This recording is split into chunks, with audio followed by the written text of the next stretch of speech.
अनुगुल बनखंड को बड़ सफलता 30 लाख टंकार अधिक टंकार केन्दुपत्र सह ट्रक जबत। अनुगुल बनखंड को मिली बड़ सफलता। अनुगुल बनखंड रेंज अधीन में आसुथिबा सीपीपी छकठारू एक 10 चकिया ट्रक सह केन्दुपत्र जबत होईछि, जहार आनुमानिक मूल्य 30 लाख टंकार अधिक बोली जଣାपड़िछि।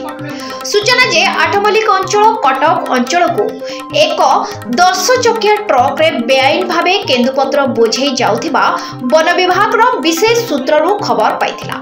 अनुगुल बनखंड अधिकारी निर्देश क्रमे अनुगुल रेंजर हरमोहन नायक एवं तांको टीम सीपीपी छकठारे एही 10 चकिया ट्रक को जांच करथिले। एही ट्रक रे बेआईन भावे केन्दुपत्र बोझे बाहर राज्य को चालाण हेउथिबा जानिबाकू पाइथिले। एही केन्दुपत्रर मूल्य आनुमानिक 30 लाख टंकारु अधिक हेबो बोली अनुगुल रेंजर सूचना दैछन्ते। ड्राइवर और हेल्पर घटनास्थल फेरार होइथिबा बेले शीघ्र धरा पड़िबा पई सूचना दैछि। Angul Umakant Shankar report focus plus.